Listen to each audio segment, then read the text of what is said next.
Vamos lá, pessoal, tudo bem? Chegamos então à nossa aula de número 10, a última aula aqui do módulo, né, da fisiologia neuromuscular. E eu vou tentar mostrar para vocês um pouquinho sobre algumas adaptações musculares esqueléticas ao treinamento de força, tá? Então esse é o nosso último tópico, né, nossa última aparição aqui para vocês, mas espero que com informações relevantes. Então, seguimos lá. Os tópicos da aula, dessa última aula, vão abordar, primeiro, manifestações da força, tipos de contração muscular, né, produção de força, componente contrátil, elástico, comprimento do sarcômero e fatores que interferem na produção da força. O que é força? Bom, de fato, né, o conceito bastante já amplamente difundido, né, é a capacidade dos músculos em gerar tensão ao ativar-se. Capacidade de se opor a uma resistência externa, e essa imagem aqui é muito legal, né? Ela traz a menção, né, ao mito de Sísifo em busca pelo infinito. Eu não vou falar desse mito grego, mas é um mito bem interessante, né? Disse, né, que era o homem mais esperto, porém não era o mais sábio. E aí vocês podem buscar um pouquinho mais sobre essa imagem, né?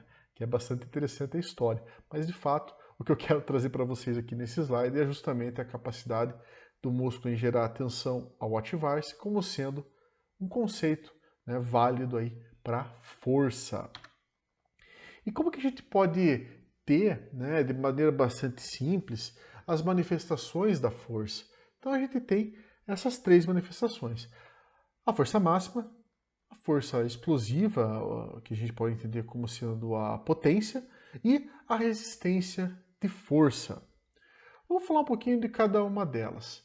Aqui eu tenho uma foto, né, do Fernando Reis, né, tetracampeão pan-americano, né, um atleta brasileiro fortíssimo, né, que eu trouxe como o representante aqui dessa manifestação da força máxima. Então, o que é o conceito? Como que a gente pode conceituar a força máxima? Simples. A capacidade de produzir máxima quantidade de força em um único movimento. Então esse aqui seria um bom conceito para a gente se reportar para a força máxima. E a força explosiva, a potência, né? Essa foto aqui é emblemática, lógico, ela está trabalhada toda, mas vai ficar para a história, né? Força explosiva ou potência é quando eu faço uma relação, né, entre a força máxima e a velocidade máxima empregada. Então é uma forma de eu me reportar à força explosiva. E a força de resistência, aqui também eu trouxe, né, a imagem de outro grande atleta brasileiro, né, o Arthur Zanetti, né, e vocês vão convir comigo que para se sustentar nessa posição a força é realmente algo importante, só que não aquela força máxima de um único movimento. Agora, nós temos o quê? A capacidade de exercer essa força repetidamente ou manter a produção de força por um tempo prolongado, né? Então, essa seria uma representação bem interessante para a gente falar sobre a resistência de força.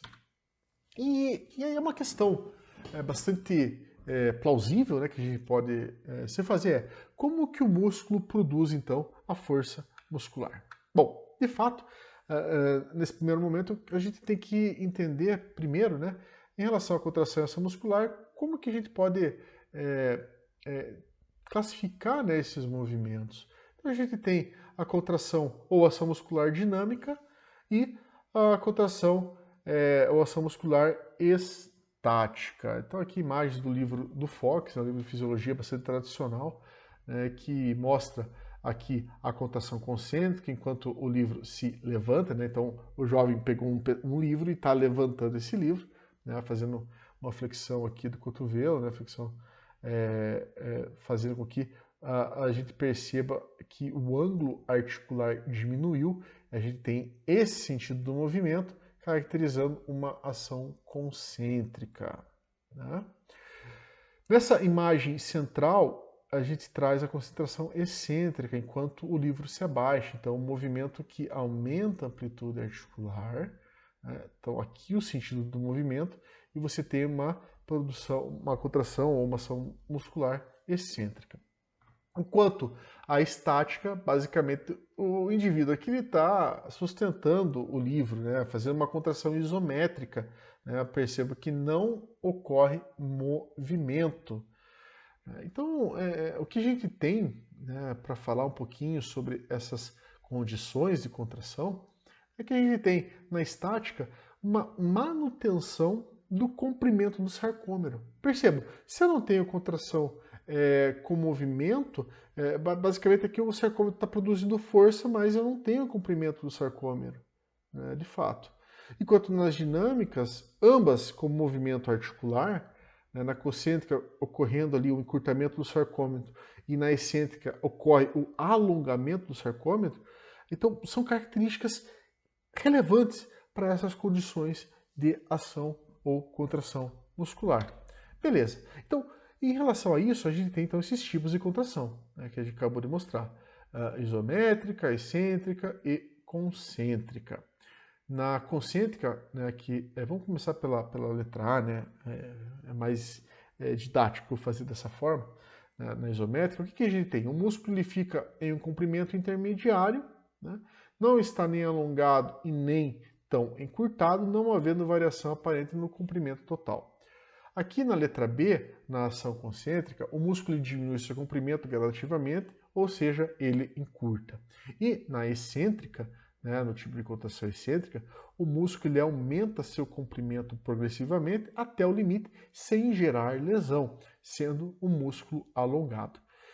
E aí eu entro para vocês aqui com essa imagem e chamo a atenção a questão do comprimento ótimo do sarcômero na geração de tensão, né? Então tensão máxima, percentual máximo de tensão em detrimento, né, em função do comprimento do sarcômero. Então a gente trouxe como título a relação comprimento-tensão. Então o que acontece? Na contração excêntrica, né, o movimento de acúmulo e restrição de energia ela acontece. Tá? Então vamos fazer essa transposição dessa imagem para o movimento que a gente está vendo aqui. Tá? Então vejam, a contração excêntrica, né, que é essa que aumenta a amplitude articular, ela serviria para ativar componentes elásticos do músculo esquelético. Olha que interessante, a gente não abordou essa questão. Componente elástico. Mas, professor, até agora a gente falou de actina, miosina, unidade contrátil. Pois bem, agora a gente vai, nessa última aula, a gente vai falar um pouquinho também sobre essa questão dos componentes elásticos do músculo esquelético. Como, por exemplo, as membranas que envolvem as diferentes porções do músculo. Né? Então a gente tem o endomísio, perimísio, epimísio. Também auxiliando, né, entrariam o tendão, uma proteína estrutural que ajuda a segurar a actina e miosina que eu falei lá no início do nosso curso. Se vocês lembrarem que fica ali entre o sarcômero, né, que é a tinina, a gente falou lá no início, quando a gente estava descobrindo ainda a fibra muscular.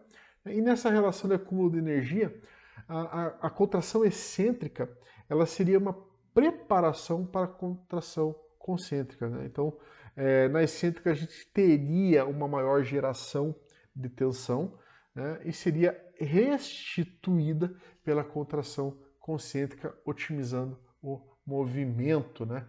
Então, olha que interessante aqui, a gente tem a diminuição do tamanho do sarcômero e até o alongamento dele, né? Então a gente encontraria uma fase ótima de tensão aqui nesse gráfico representado nesse momento, né, com essa explicação que eu acabei de passar para vocês.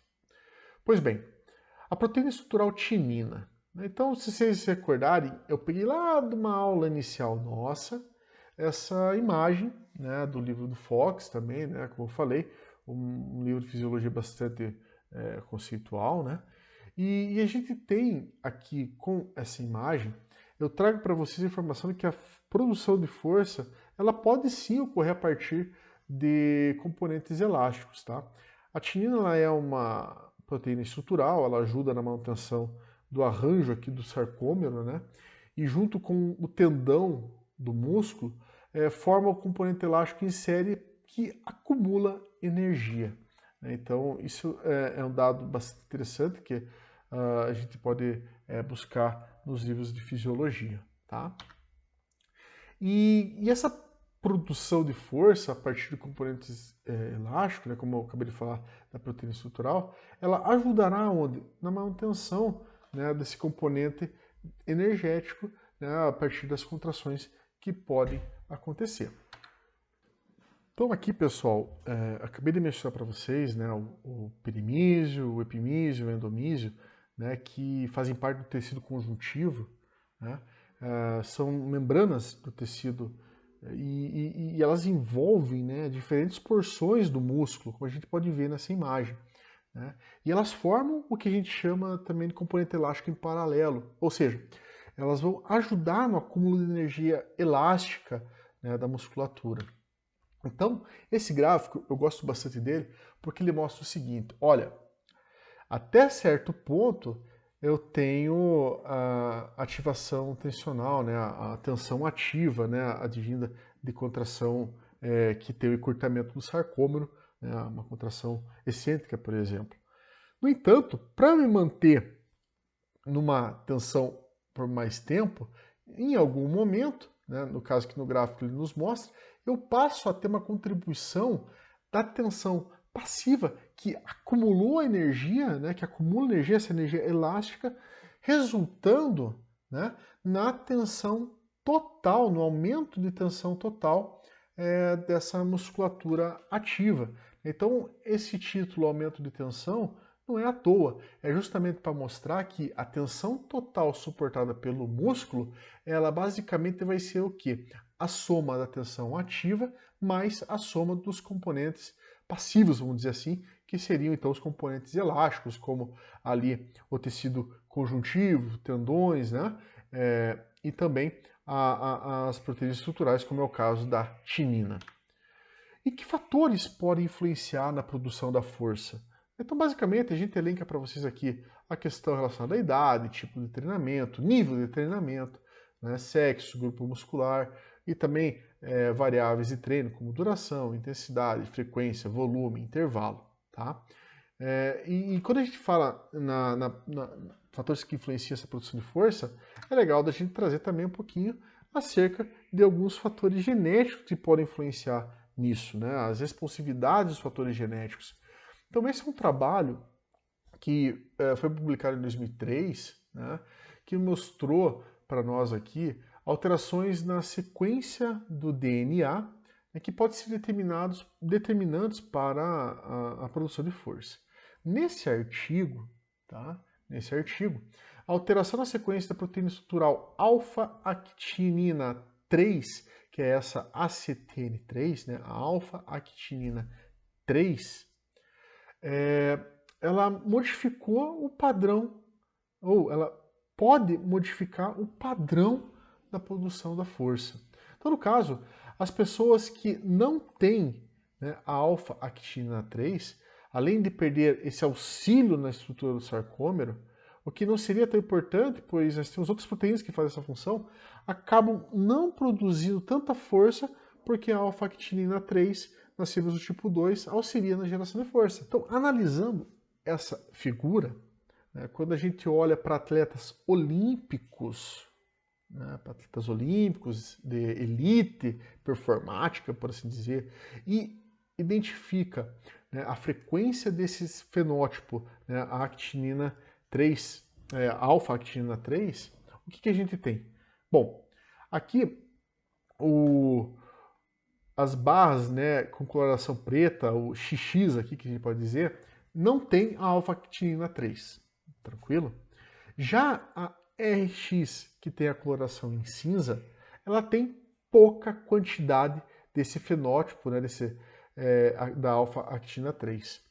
Já o RR, que não tem coloração nas barras, apresenta muita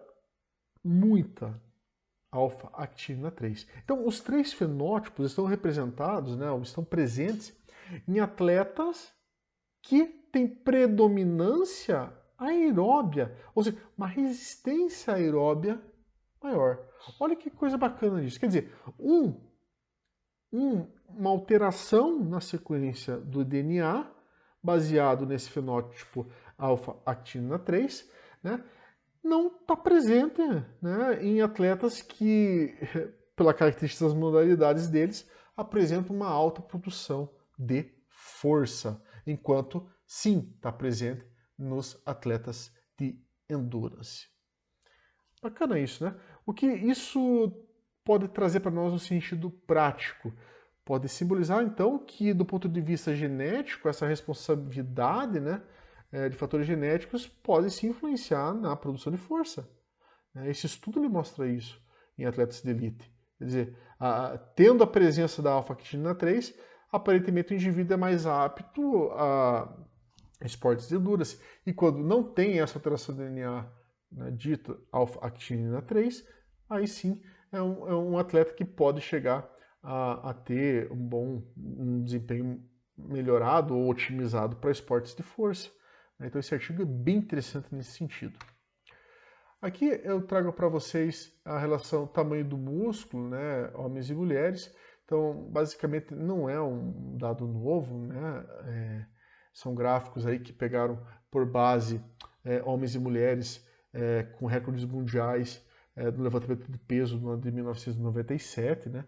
Mas o fato é que o aumento do peso levantado junto com o aumento do peso na categoria é perceptível. No entanto, a gente também consegue perceber, né, a diferença aqui em relação ao levantamento de peso, que é o levantamento de arranque, né, entre homens e mulheres, mesmo estando na mesma categoria de peso, né, o que então reforça a ideia de que é assim um fator que influencia na produção de força. E aqui, relacionando a fatores neurais e hipertróficos, né, basicamente o aumento no recrutamento das fibras das unidades motoras, né, aumento da frequência de disparos de motoneurônios ou neurônio motor, né, alterações morfológicas nas junções neuromusculares, aumento no sincronismo de unidades motoras, poderiam ser fatores que influenciam na produção de força.